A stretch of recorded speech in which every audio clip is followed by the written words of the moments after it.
first ever in U.S. history. I want to bring in a member of the House Budget Committee, Republican Sean Duffy of Wisconsin, who joins me right now from Capitol Hill. Representative Duffy, good to see you here. Are we going to get a deal anytime soon, at least before October 17th? Well, listen, I'm hopeful we'll get a deal before October 17th. That's incredibly important. Yesterday's press conference by the president didn't leave me more helpful. In essence, what he said was, I'll negotiate with you after you give me everything that I want. And so I think we have enough space here to bring both sides together and find a deal where we can increase the debt limit. But many of us in the House are concerned because, you know, we have a $17 trillion debt. We're borrowing a little more, a little less than $1 trillion a year. Our projections don't look good in the out years, so we want to make sure we're fixing our fiscal outlook. Yeah, well, you say you're willing to negotiate. The president has to join us. Representative, you say you're willing to negotiate. Republicans are willing to negotiate. We've heard that. The president now saying he wants to negotiate. What is it that you would be willing to give up that you think he might give an inch on? Well, first, I'm on the CR. On this funding of the government, we've moved from a complete defund, we moved to a delay, and now we've just moved to, he and the administration has to be in Obamacare, Jay Carney as well, and we have to treat individuals like big businesses. The exchanges would be up and running. We've moved incredibly far on the CR debate. But in regard to the debt limit, he said, I won't talk to you. He's dug his heels in. And so what I think we have to do is say, Mr. President, come to the table. Let's have an adult conversation about how we fix these large fiscal problems.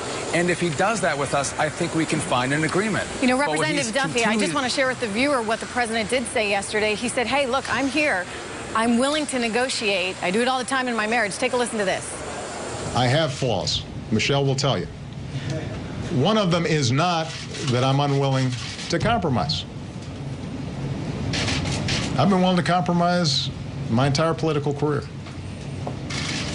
And I don't believe that I have the answers to everything, and it's my way or the highway.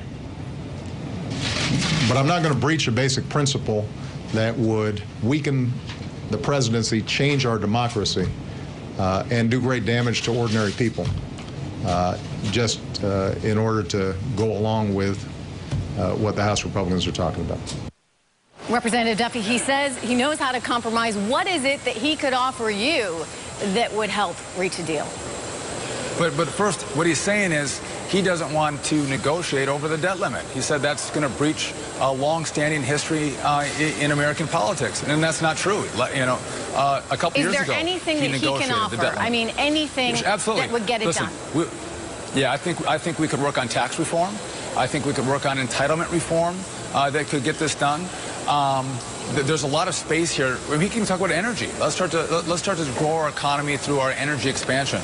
There's a lot of things that we want to have happen here that he could come out and extend that olive branch to us. Hey, maybe we could get a grand bargain after all. Thank you so much, Congressman Sean Duffy of Wisconsin. Good to have you here. Still ahead, we're going to get Wall Street's take on the shutdown, debt ceiling, and Yellen's nomination when I'm joined by Roger Altman, former Treasury official and